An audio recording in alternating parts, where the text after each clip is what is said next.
aprobación. Pues no tiene nota mínima, es un requisito para aprobar. Si los prácticos no están, no se puede aprobar porque es una parte importante de la materia. Bueno, ¿alguna otra duda al respecto? Pregunten. Recuerden que, bueno, además está avisarles que mañana el parcial empieza a 16 horas, nosotros 10 minutos antes empezamos a pasar lista. ¿Mm? No sé si tienen alguna otra pregunta. Profe, van a ser en dos grupos como hizo el otro parcial. Vamos a ver cuántos son, ¿sí? Pero todos están citados a las 16 horas, ¿sí? Yo paso lista a esa hora. El que está bien, pasa. Si se retira alguien de los que estaba rindiendo y alguien no fue tomado en lista, ya queda para el recuperatorio, ¿sí? La citación es a las 16 horas. Nosotros 15:50 ya estamos pasando lista. Bien, vamos a a la unidad 10. Vamos a ver otros tipos de lógica eh, distintas a las de primer orden y que son muy actuales, ¿no? Eh, Son nuevas orientaciones de la lógica y surgen para cubrir ciertas áreas de la informática, como ser la inteligencia artificial, bases de datos deductivas, difusas, ¿sí? Algunos lenguajes de programación, ¿sí? También se las suele llamar lógicas no clásicas y que abordan algunos aspectos que no son contemplados en la lógica de proposiciones ni en la lógica de predicados, ¿sí? Una muy utilizada, sobre todo en inteligencia artificial y en equipamientos electrónicos, es la lógica fácil, lógica difusa, ¿no? Donde los valores no son tan estrictos entre verdadero o falso, sino que están entre falso y verdadero, como ya vamos a analizar, ¿sí? Em, También amplían algunos lenguajes de cálculos de proposiciones y predicados, ¿sí? Y otras invalidan algunas leyes, por ejemplo, las lógicas multivaluadas, ¿sí? O polivalentes, que admiten más de un valor de verdad y falsedad, ¿sí? Em, bueno, en síntesis es eso lo que vamos a tratar. Em, Son nuevas orientaciones de lo que hemos visto hasta ahora en la lógica y, como les decía, fueron tratadas para eh, satisfacer necesidades de inteligencia artificial, base de datos deductivas y algunos lenguajes de programación, ¿sí? Eh, Dentro de esas lógicas no clásicas, vamos a considerar dos tipos: las que amplían los lenguajes del cálculo de proposiciones y de predicados, y las que invalidan algunas leyes de la lógica que hemos estudiado hasta ahora, por ejemplo, como les dije hace un rato, las lógicas multivaluadas, ¿sí? Que tienen más de un valor, ya sea falso o verdadero, también llamadas polivalentes, que admiten interpretaciones intermedias entre la verdad y la falsedad. Por ejemplo, las lógicas difusas o lógica fácil. Si ustedes ven en los aparatos electrodomésticos, es muy común observar en las etiquetas que diga equipado con lógica fácil, ¿sí? Em, Bien, lógica clásica y otras lógicas, ¿sí? Para explicar estas lógicas no clásicas, se realiza esta explicación enumerando las principales características de la lógica clásica y luego definir por contraposición las no clásicas, ¿sí? Por ejemplo, el principio de identidad, que manifiesta por dos tautologías: la ley de identidad, P implica P, que para un enunciado P solo puede darse un enunciado que es el propio P. Si P es verdadero, también es verdadero P. P implica P. Y la ley de la equivalencia, ¿m? Que se da en la doble implicancia entre P y P y expresa la equivalencia de un enunciado consigo mismo. Parecen simples, pero son muy importantes estas dos leyes de identidad y de equivalencia. ¿Mm? Bien, en base a eso vamos a establecer otros principios como el de bivalencia, ¿sí? Todo enunciado o es verdadero o es falso. Entonces una forma enunciativa podrá tener uno de entre dos valores posibles que serían verdadero o falso. ¿Mm? El principio de no contradicción, ¿sí? No es posible que se dé a la vez P y no P. En la lógica proposicional podemos poner no entre paréntesis P y no P. Entonces le estaríamos invirtiendo, pero nunca los dos a la vez, ¿sí? Luego, el principio del tercio excluso, ¿sí? Dos enunciados opuestos, contradictorios, no pueden ser simultáneamente falsos. En lógica proposicional, P o no P, ¿sí? Algunos autores sostienen que este principio se fundamenta en el principio de identidad y de no contradicción que tratamos en la diapositiva anterior, y no se debe confundir desde un punto de vista ontológico con contra este último que hemos descrito, ¿sí? Eh, una, una ontología, por eso dijimos, desde un punto de vista ontológico con el anterior. Una ontología en informática es el estudio de la codificación del conocimiento. A eso se refiere la ontología, o sea, clasificar un conocimiento, donde se definen las relaciones existentes entre los conceptos de un determinado dominio o bien área de conocimiento, ¿sí? Eh, eh, Esto se trata mucho en lo que es la web semántica, ¿sí? Son temas de investigación muy actuales, ¿no? Bien, vamos a ver que otros cuatro principios fundamentales, como los enunciados declarativos, ¿sí? Que asumen valores de verdad o falsedad, por lo que la lógica clásica es apofántica. Eso es, significa casualmente que asumen dos tipos de valores, ¿sí? Lo que vamos a tratar se estudia de forma introductoria en aquellas corrientes de la lógica que se apartan de la lógica clásica en alguno de estos principios. Por eso los enumeramos para que vayan teniendo una idea de lo que hemos visto hasta ahora, la lógica clásica, y lo que estamos tratando sobre lo que es la lógica no clásica. El capítulo es muy teórico, ¿sí? Son conceptos que deben tener claros cuando enfrenten materias de años superiores, ¿no?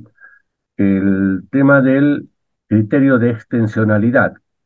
Las conectivas lógicas son funciones veritativas, o sea, completas. Es decir, su valor de verdad depende del valor de verdad de sus componentes, que es lo que hemos venido haciendo, ¿sí? Fíjense, ahora vamos a tratar un tema como el tiempo, ¿sí? Pero desde el punto de vista de la atemporalidad. Los valores de verdad que se asignan no cambian con el tiempo. Cuando veamos lógica temporal, en ese caso sí vamos a analizar cómo cambian los valores en función del tiempo, ¿sí? Y la monotonía se refiere a que la relación de consecuencia lógica, ya sea semántica o sintáctica, es monótona. Esto, si se amplía al conjunto de las premisas, el número de las conclusiones que se puedan deducir a partir de ellas no deberían afectar la conclusión, ¿sí? De esta forma, es posible seguir deduciendo las viejas conclusiones que se obtenían con el conjunto original. A eso se refiere la monotonía. Bien, ¿por qué otras lógicas? ¿Sí? ¿Qué necesidad eh, se enfrentan con el tema de analizar otras lógicas? Es discutible si realmente se necesitan introducir otros formalismos lógicos que se aparten de la clásica, pero como ya hemos aclarado, ¿sí? debido a la aparición de nuevas tecnologías o disciplinas, hacen falta que se describan este tipo de lógicas, ¿sí? Y también eh, se deben a que desde el punto expresivo o sintáctico, como también el semántico, hace falta describir estas nuevas lógicas, ¿sí? Algunos autores ven a la lógica de predicados como un lenguaje universal, pero emplear esta lógica para formalizar ciertos dominios del discurso, como ser inteligencia artificial, ingeniería del conocimiento, puede resultar poco claro y se tornaría contraproducente para describir una determinada realidad. ¿Queda claro? ¿Tienen alguna pregunta?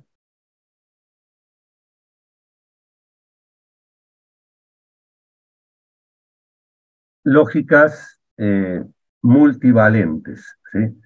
Eh, Existen algunas circunstancias que se hace necesario trabajar con un rango de valores de verdad más amplio y pueden expresarse aspectos más complejos de esa realidad, poderlas describir. Fíjense que un sistema, los otros días hablábamos, que tiene un ciclo de vida, ¿sí? Donde se estudian los requisitos, se hace el análisis, el diseño y luego el mantenimiento, hasta que la realidad cambia, ¿sí? Y el sistema ya cumple su ciclo de vida, por lo cual hará falta diseñar otro, ¿sí? Un ejemplo, un usuario que interactúa con un sistema basado en conocimiento a través de una serie de preguntas, es conveniente utilizar una lógica con más valores de verdad, ¿sí? Como ser los sistemas expertos, ¿sí? Está muy de moda el chat GPT, lo que es inteligencia artificial. eh, ya inclusive podemos interactuar con la misma inteligencia artificial de Microsoft y obtenemos resultados realmente sorprendentes. O sea, lo que estamos viendo ahora es de mucha actualidad, ¿sí? O sea, un sistema basado en conocimiento es una base de conocimiento que contiene hechos, ¿sí? Como ser datos del problema y reglas, ¿sí? Las formas condicionales, que utilizan como base para el razonamiento, ¿sí? Por ejemplo, un sistema de inferencia, ¿sí? Una vez armado el sistema de inferencia, conduce a un motor de inferencia. Ustedes ya hemos ido analizando ciertas reglas de inferencia que están compuestos por un intérprete que decide cómo aplicar esas reglas para inferir nuevo conocimiento, ¿sí? No sé si todavía no han visto base de datos, pero sobre una base de datos relacional, elaborada a través del modelo relacional clásico de CUT, se puede montar un motor de inferencia sobre esa base de datos relacional y obtener una base de datos deductiva, ¿sí? Bien, entonces, tienen preguntas, no tienen más que abrir el micrófono, ¿sí? Pero esta parte de la lógica hace 15 años atrás, si bien ya existía lo que es inteligencia artificial, ingeniería del conocimiento, pero en estos últimos años se han masificado bastante estos temas y verlos ahora en este tipo de otras lógicas se hace más interesante. La lógica trivalente, ¿sí? Esta lógica eh, establecida por Jan Lukasiewicz en 1921, añade un valor de verdad, que es el indefinido, ¿sí? Las conectivas lógicas se definen mediante las siguientes tablas de verdad. Por ejemplo, en la negación, verdadero, falso, verdadero, indefinido, indefinido. ¿Sí? Acá les propongo las distintas tablas de verdad para la conjunción, la disyunción, la implicación y la doble implicación, ¿sí? Donde se dan casos bastante interesantes. ¿Mm? O sea, esta lógica tridefinida, trivalente, que establece entre la verdad y la falsedad algo indefinido, ¿sí? es lo que después cuando veamos la lógica difusa entre esos valores de verdad y falsedad, vamos a ver valores definidos, ¿sí? Definidos en ese rango de verdad o falsedad, como por ejemplo, qué tan falso es o qué tan verdadero es, ya lo vamos a analizar. Bien, conjuntos de valores designados, ¿sí? Es el subconjunto de valores de verdad que asumen como verdadero. ¿Mm? Por ejemplo, en un dominio, el conjunto de valores designados D que asumen como verdaderos. Esta sería la representación formal de lo expresado con anterioridad, ¿sí? Dado un conjunto ¿sí? de valores designados, una fórmula bien formada A, ¿sí? Que la vamos a llamar con la letra lambda, es verdadera en una interpretación. No, esta no es lambda. ¿No te acordás, Sebastián, qué letra del alfabeto era? De las, No, o no me sea, acuerdo. no, la verdad que no.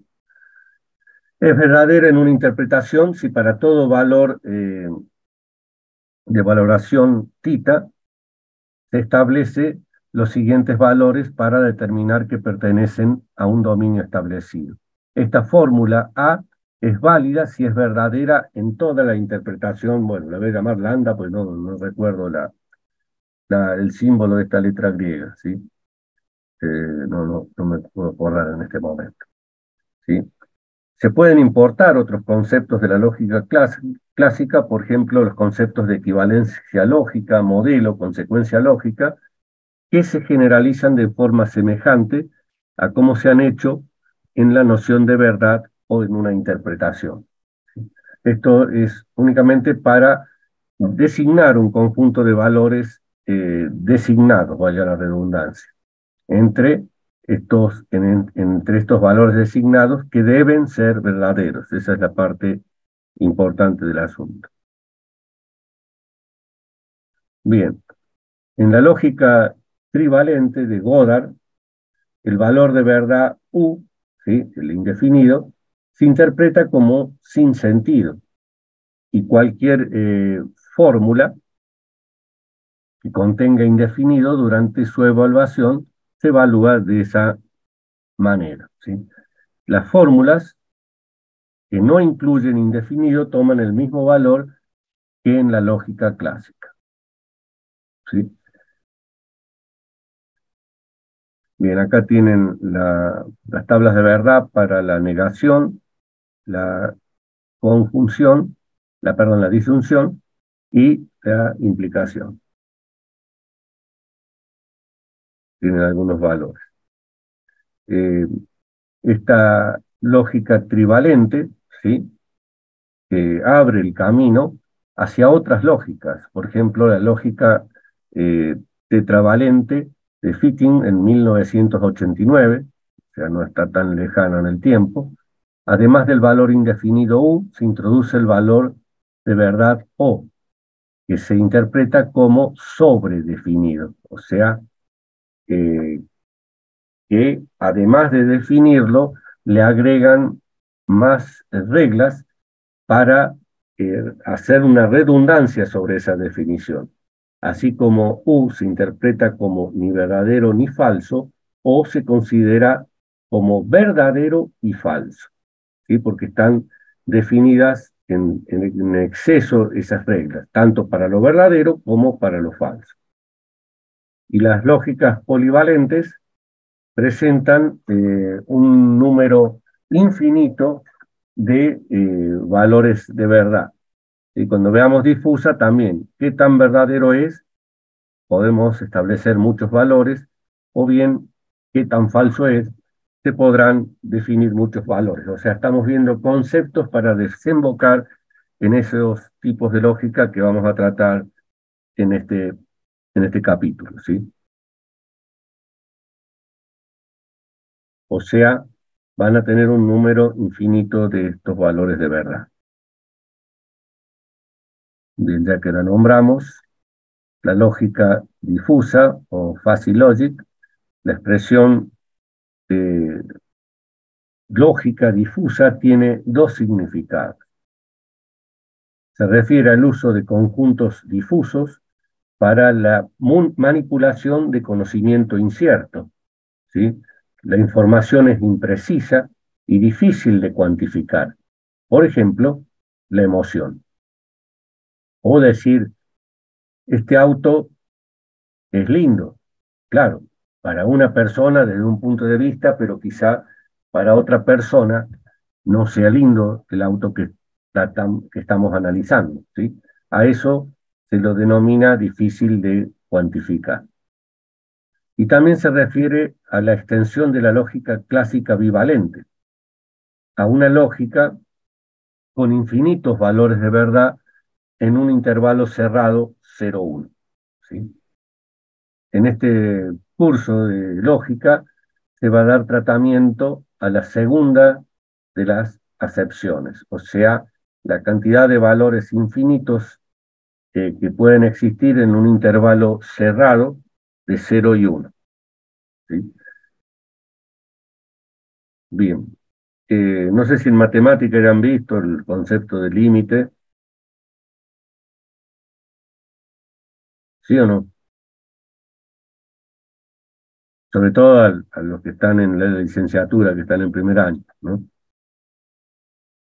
Han tratado, sí, a esta altura del año me imagino que ya han visto lo que es un No, límite. lo que es límite creo que lo vemos con análisis matemático, profe, en segundo año.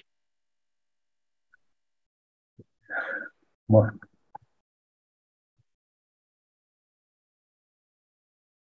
si el tema que ponerme a explicar límite necesitaría un Sí, capítulo de es lógica. bastante largo el límite. Bien, sí, son cositas del plan que... Bien, sigamos con lógica difusa, ¿sí? La lógica difusa va aún más allá de las lógicas con infinitos valores de verdad, porque no solo se trata de considerar que existen una infinidad de valores semánticos, o sea, de interpretaciones, de significados, entre lo que es verdadero y lo que es falso, sino también de tener en cuenta que estos mismos valores de verdad son imprecisos, ¿sí? Por ejemplo, la temperatura del agua que entra a un lavarropa, eh, qué tan caliente debe estar, ¿sí? Cómo se interpretan esos valores de temperatura en el agua al ingreso del tambor de un lavarropa, ¿sí? Obviamente que va a estar en función del programa que, que se seleccione para ese lavado. ¿Mm? Bien, esta lógica parte del concepto de conjunto, ¿sí?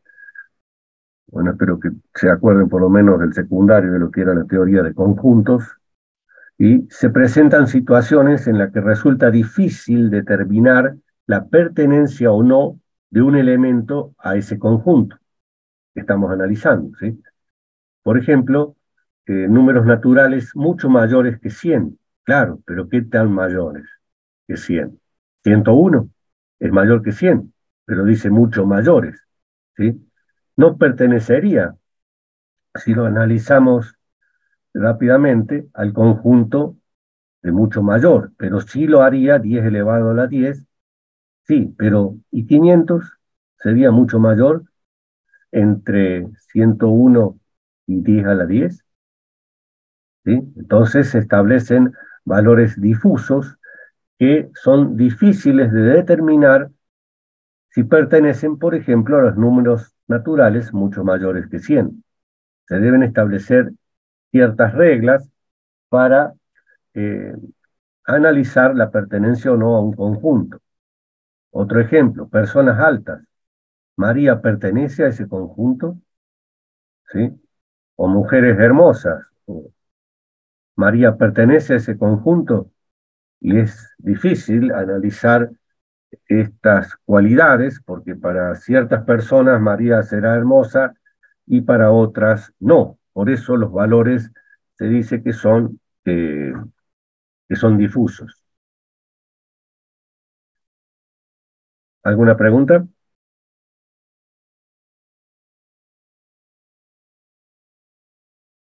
Bien.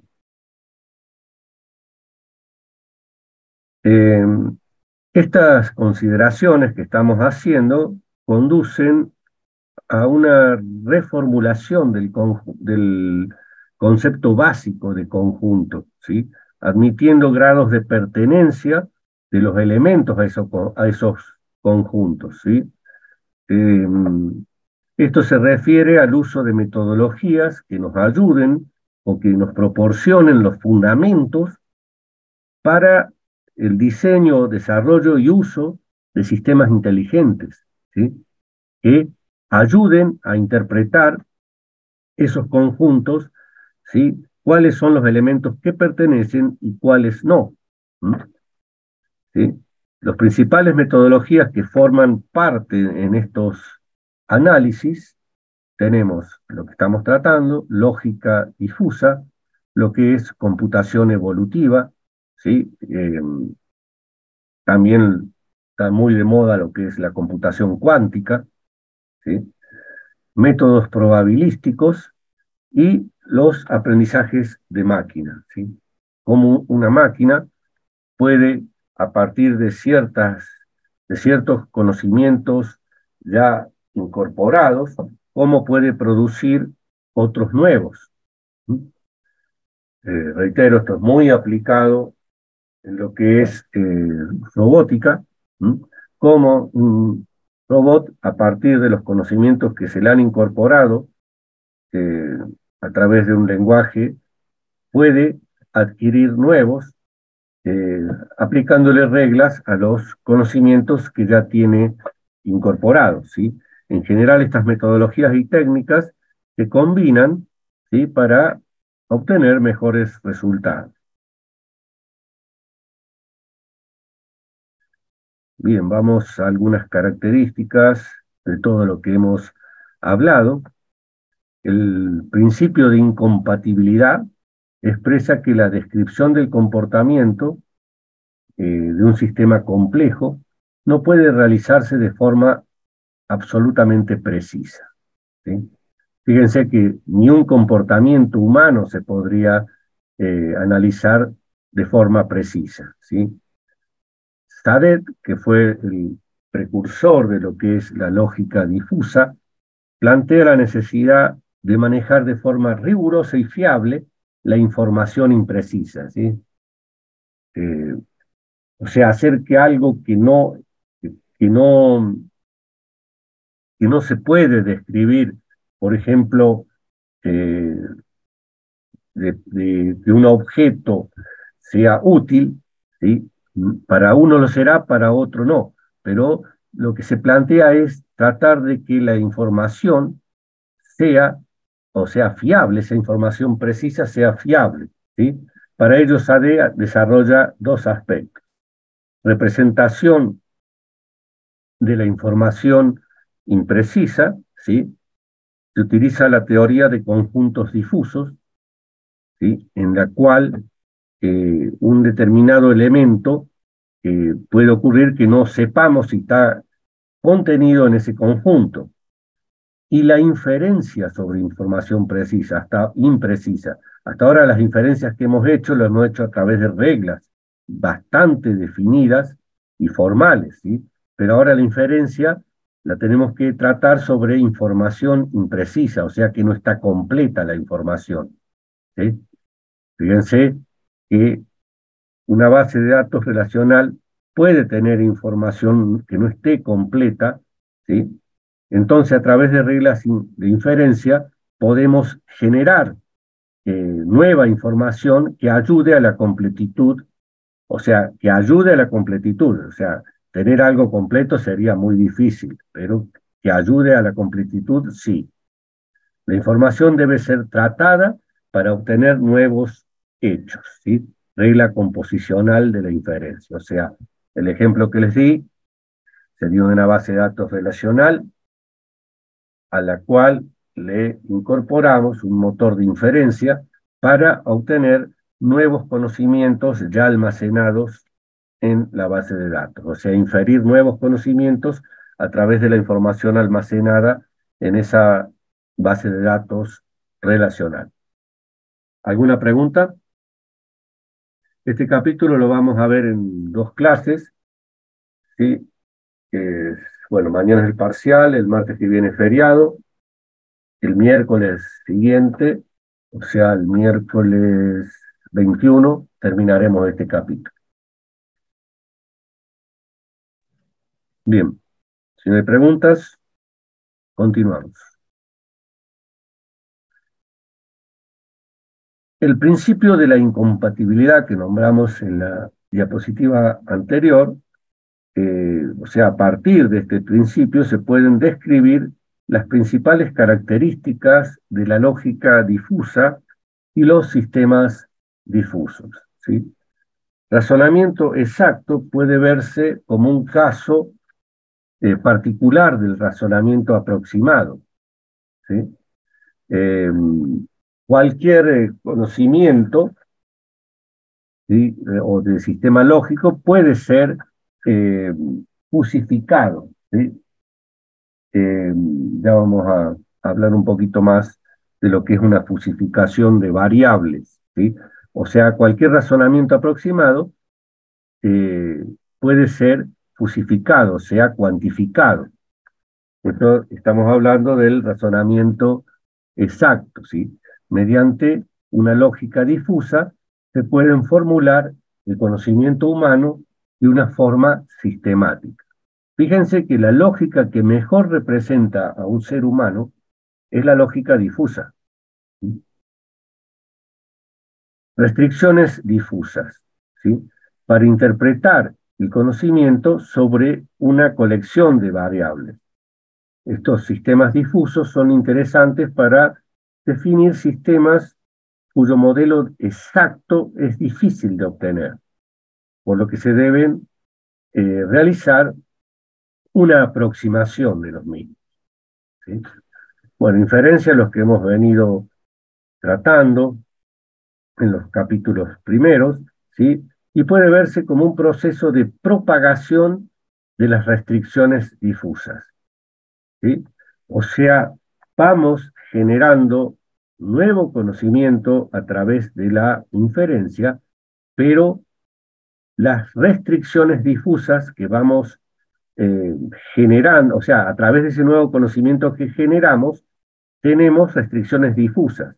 Y en la medida que se vayan haciendo inferencias de nivel superior, esas restricciones difusas se deberán propagar para realizar los controles en los nuevos conocimientos que se vayan generando, ¿sí? Esto lo van a dar un tratamiento más profundo cuando vean inteligencia artificial, ingeniería del conocimiento. Creo que inteligencia artificial está como materia optativa, no recuerdo bien, ¿sí? En el nuevo plan de estudio, ¿sí? Y sistemas de ayuda a la decisión, ¿sí? Estos sistemas que se denominan DSS, o sea, sistemas de decisión, permiten obtener decisiones a partir de cierta información eh, incierta. O sea, por ejemplo, si en una empresa tenemos un superávit de, pónganse, $2 millones, tenemos que tomar la decisión si vamos a ampliar la planta o vamos a comprar materia prima, o vamos a invertir en la flota, en una nueva flota de camiones, o simplemente hacemos un plazo fijo. O sea, la información de mercado no es exacta, es incierta, pero mientras más nos aproximemos con la información generada a partir de una inferencia, vamos a tomar una decisión más cierta a la hora de optar por alguna de las opciones que les nombré anteriormente en base a eh, una ganancia obtenida de $2 millones que nos conviene más en la empresa, no está para errarle, ¿no? Entonces, fíjense, cuando vean base de datos, hay dos formas de trabajar: con un sistema de alta transaccionabilidad, o LTP, donde los usuarios interactúan con la base de datos en forma continua. Eso se puede dar en un banco por la mañana, donde los usuarios realizan plazos fijos, transferencias de dinero, pagan ciertos impuestos, ¿sí? Donde las transacciones son muy grandes. Y por la tarde ya no hay tantas transacciones, ¿sí? Pero los gerentes del banco quieren analizar cómo se han clasificado todas esas transacciones y realizan o construyen un data warehousing que los ayude, ¿sí? A analizar lo que ha ocurrido durante la mañana con la alta transaccionabilidad. Y entonces, en una base de datos van a tener dos sistemas opuestos, los de alta transaccionabilidad y los sistemas data warehousing que nos ayuden en las tomas de decisiones a partir de inteligencia artificial, ingeniería del conocimiento, estadísticas, con los cuales conforman estos sistemas de toma de decisión. Es bastante útil. Inclusive, fíjense, lo que está muy de moda ahora es todo hasta maestrías hay de análisis de datos, ¿sí? Todos estos análisis de datos que se encuentran en una base de datos, hay técnicas de análisis de datos para producir información más sofisticada. Inclusive eh, estudios sobre inteligencia de negocios, cómo poder interpretar el mercado en base a esa inteligencia de negocios, ¿sí? Bien. Vamos entonces a lo que son los conjuntos difusos, ¿sí? Eh, la lógica difusa emplea, como dijimos, valores continuos entre 0, que lo podemos interpretar como falso, y 1. Hay una infinidad de valores entre 0 y 1, donde 1 sería el hecho verdadero. Pero esa infinidad de valores entre 0 y 1 debe ser interpretada.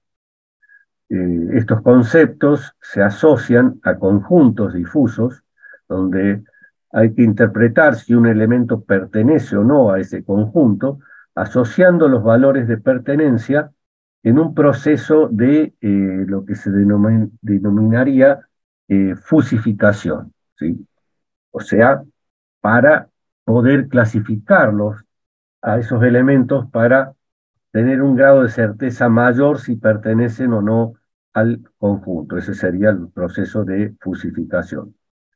De esta manera, los valores así procesados se trabajan con reglas lingüísticas y se obtiene una información de salida, que podrá seguir siendo difusa, ¿sí? Para quien la interprete, o bien otras personas con mayor grado de conocimiento ya no sería tan difusa. En ese caso, habrá que defusificarla para tener un valor discreto, ¿sí? Es lo que se denomina el proceso de CRISP. Cuando la información difusa procesada se considera que ya tiene un grado de certeza válido, entonces se la defusifica a esa información difusa que ya ha sido procesada para obtener un valor discreto. Ese proceso se denomina CRISP. Bien. De esta forma, una proposición no es totalmente verdadera o falsa, sino parcialmente verdadera o falsa, ¿sí? Este grado se expresa, como dijimos, en un intervalo entre 0 y 1, ¿sí? Por ejemplo, representar la altura de la población de individuos la podemos representar de la siguiente forma. En estas figuras se observa una descripción de conjuntos CRISP arriba y FASI abajo, de una persona alta, ¿sí? Entonces tenemos el grado de pertenencia y la altura, ¿sí? En este caso, estamos considerando altas a las personas a partir del 1,80 m, ¿sí? Para determinar el grado de pertenencia si es alto o bajo.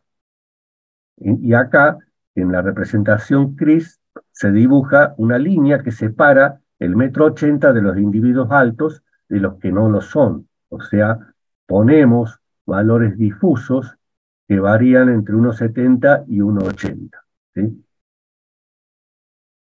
O sea, las altas serían a partir del 1,80 m, valores difusos, y lo que está por debajo serían personas de baja estatura. Y lo representamos a través de una tabla, ¿sí? Tenemos la altura de la persona, donde ponemos el CRISP para determinar si es alta, ¿sí? El valor FASI, que determina el porcentaje, y bueno, los nombres de las personas y que, de acuerdo a su altura, qué valor CRISP tiene, y el grado FASI que corresponde al valor CRISP, ¿sí? Fíjense, los unos son los que superan el 0,82 y los bajos son el 0,71. El conjunto difuso, de esta forma, permite expresar que María tiene un grado de pertenencia al conjunto de los altos de 0,82.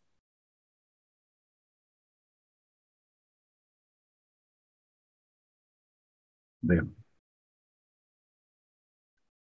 En la teoría de conjuntos difusos, trata de un modo sistemático el tipo de imprecisión que aparece cuando los límites de las clases de los objetos no están bien definidos, no son claros en cuanto a su definición, ¿sí? Un conjunto difuso de esta forma se define como una clase en la que existe una progresión gradual desde la pertenencia al conjunto, valor 1, hasta la no pertenencia a ese conjunto con un valor 0. O sea, lo estamos discretizando. ¿Mm? O sea, desfusificando para producir información. Y también podemos hablar de variables lingüísticas, ¿sí?, que se utilizan para representar el conocimiento en un razonamiento aproximado. De esta forma permiten representar lo que no se puede describir en términos numéricos.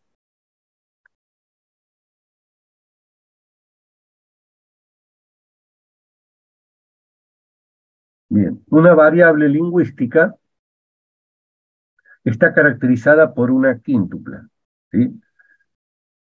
xt, sub x, u, g y m, donde x es el nombre de la variable, t sub x es el conjunto de términos en x, es decir, la colección de sus valores lingüísticos, u es el universo de discurso, o la realidad que estamos analizando, o el dominio a la que pertenecen todos los valores de ese universo de discurso.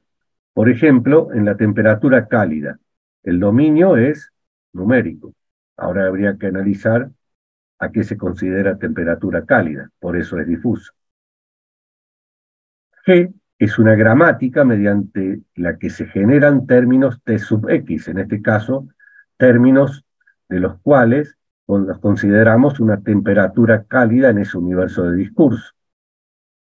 Y M es una regla semántica que le da significado a las variables y que asocia cada valor lingüístico de T sub X, o sea, de X, a un significado, MX, o sea, la regla semántica que le da significado al valor X, lo cual nos permite interpretar a esa variable,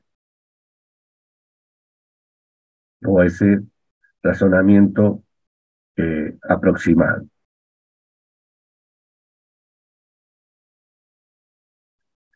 Bien, veamos entonces lo que es un razonamiento aproximado, ¿sí? Reitero, ¿no? Todos estos conceptos, que no son difíciles, sino nuevos, nos van a servir de mucho en materias como inteligencia artificial e ingeniería del conocimiento. ¿Mm? Bien, entonces, mediante el uso de conjuntos difusos, va a ser posible dotar de significado, o sea, de una semántica matemática, a proposiciones tales como coche pequeño, Patricia es muy alta, o crecimiento lento, ¿sí? De esta forma, utilizando los modificadores lingüísticos, Fíjense, nuevos operadores como muy poco, algo, extremadamente. ¿Sí? Estamos utilizando operadores que nos van a permitir una aproximación a lo que son valores difusos para adaptar los calificativos a lo que se quiere decir. Coche pequeño, matriz muy alta, o crecimiento lento. ¿Sí? Cuando el número de hechos y reglas aumente, el sistema tiene que poder verificar gran cantidad de hechos que surgen en las etapas de razonamiento. ¿Mm? O sea, mientras más información se tenga, más preciso va a poder decir que un coche es pequeño, que Patricia es alta, o que el crecimiento de una planta sea lento.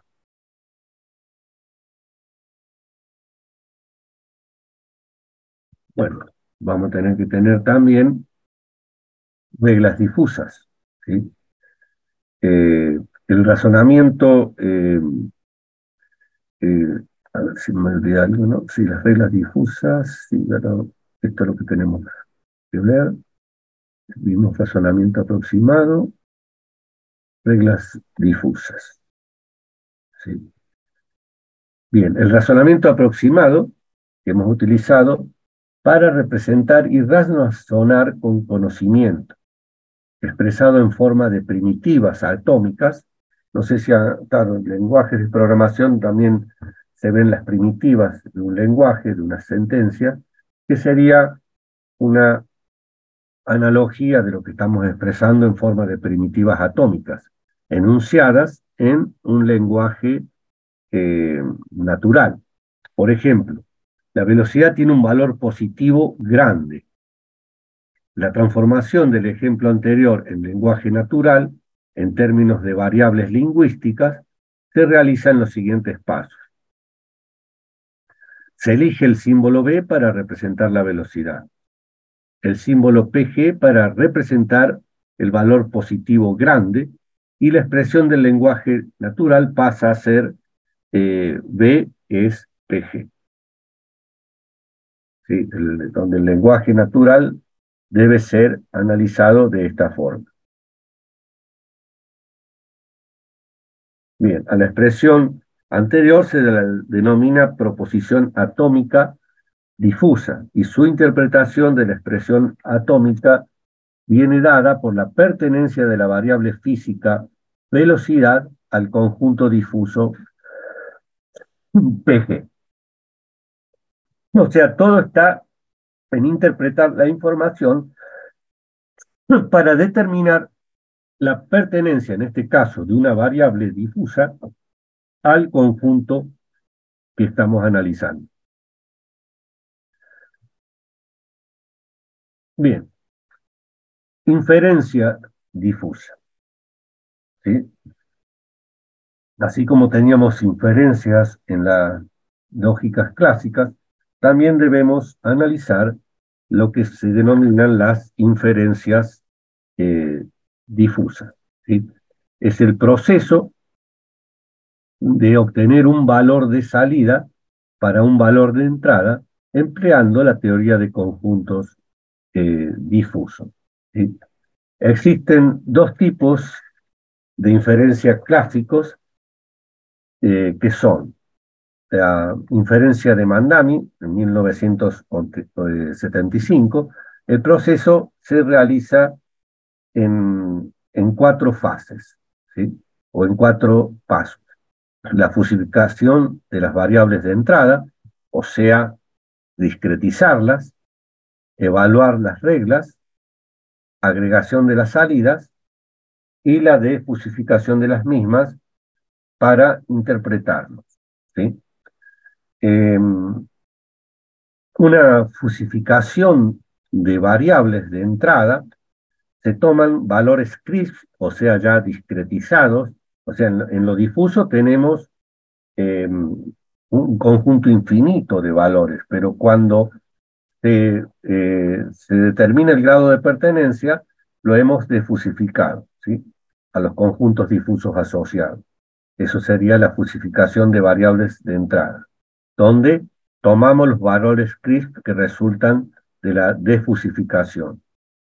En la evaluación de las reglas, se toman las entradas anteriores y se le aplican a los antecedentemente las nuevas reglas difusas. Si una regla tiene múltiples antecedentes, se utilizan operadores AND u OR para simplificar los resultados. En el paso de la agregación de las salidas, es el proceso de unificación de las salidas de todas las reglas, o sea, obtener una información precisa habiendo aplicado todas esas reglas. Y se obtiene un único conjunto difuso con cada variable de salida. Luego, el último paso es la defusificación, o sea, al resultado final lo deberemos expresar mediante un valor CRISP, o sea, discretizado, y se toma el conjunto del paso anterior para dar un valor a esa salida.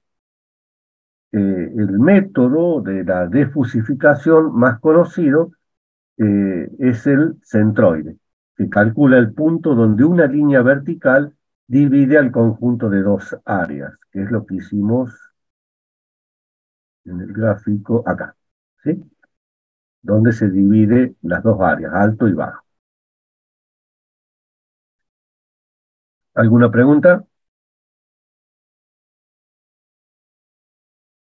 Bien, acá analizamos los 4 pasos de la inferencia de Mandan, ¿sí? Fíjense que no están tan lejanos en el tiempo todos estos temas de inferencia difusa. Fíjense, 1975 comparado con los años de la lógica clásica, ¿no? No están tan alejados en el tiempo. Y el tema de la inteligencia artificial, que en la actualidad ha adquirido una gran relevancia, ¿no? No sé si han utilizado la inteligencia artificial de Microsoft, de Google, hasta hay un dispositivo que se llama Alexa, que también es impresionante cómo nos va contestando preguntas de la vida diaria, ¿no? No sé si alguno ha interactuado con todos estos métodos, tecnologías que les acabo de nombrar. Sí, con ChatGPT nomás. ChatGPT, bueno, sí, ya un gran paso, ¿no? Lo que hay que tratar eh, eh,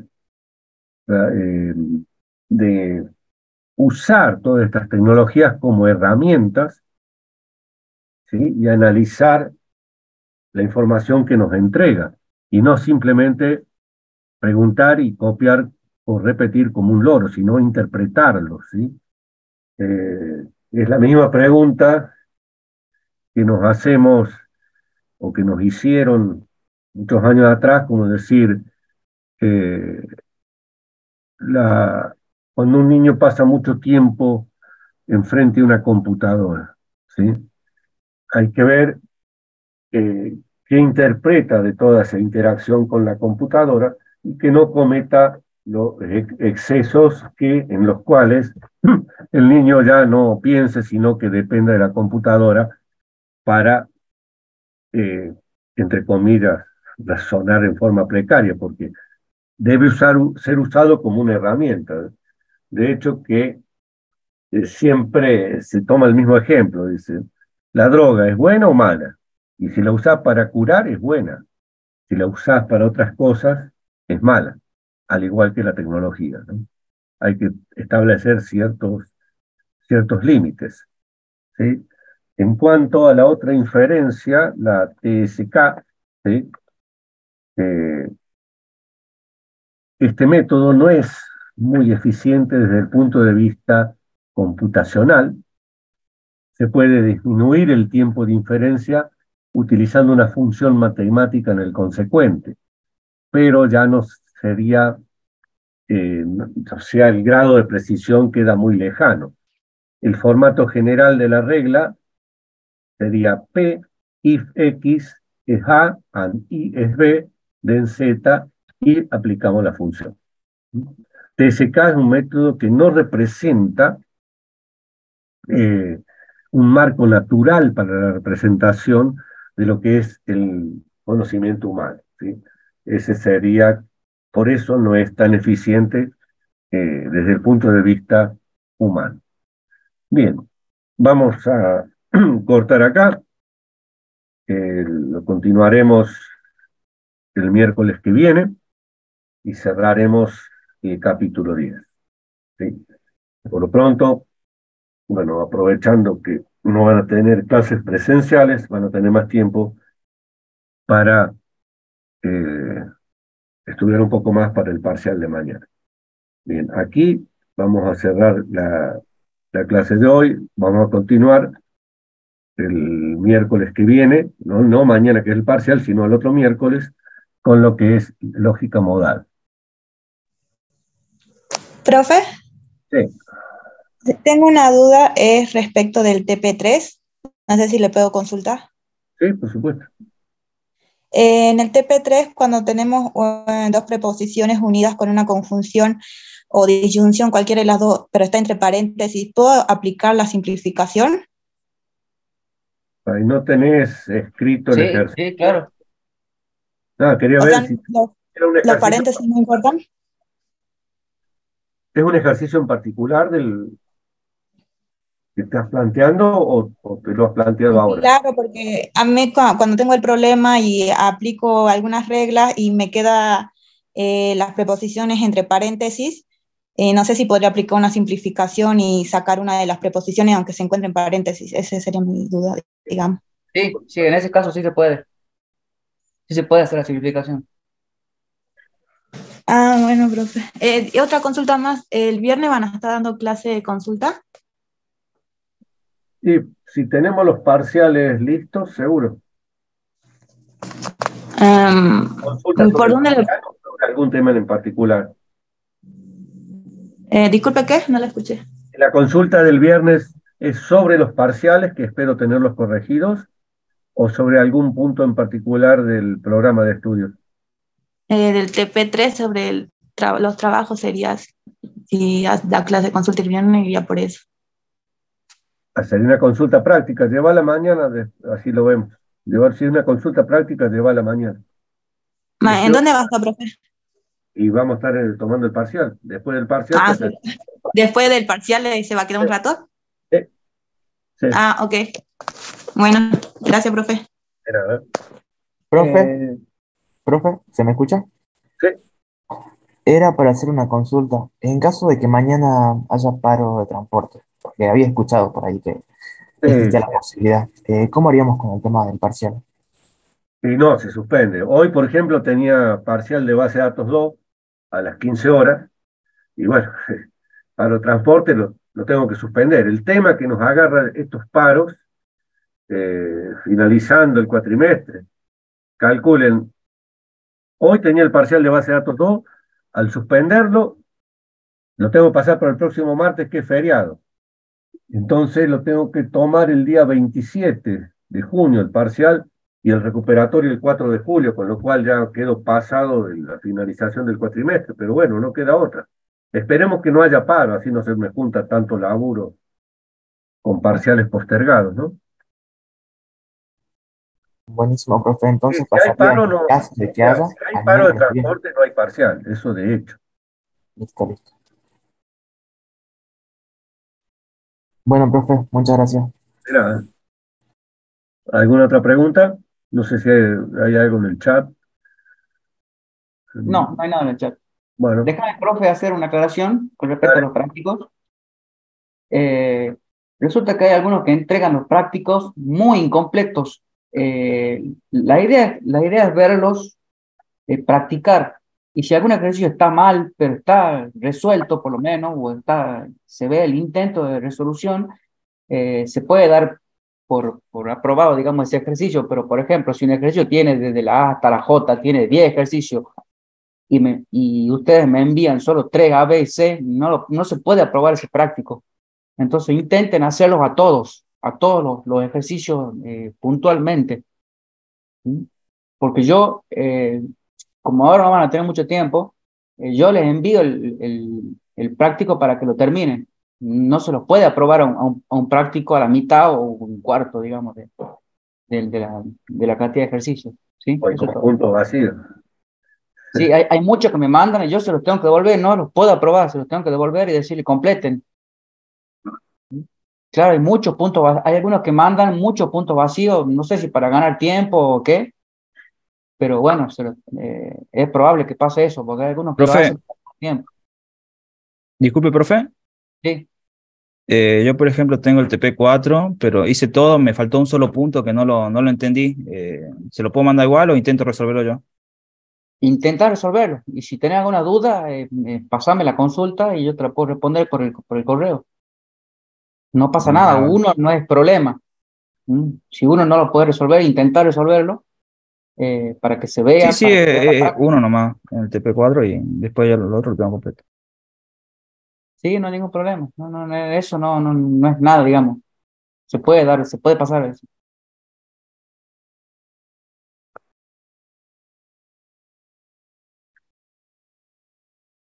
Bueno, ¿alguna otra pregunta? Y si no, cerramos.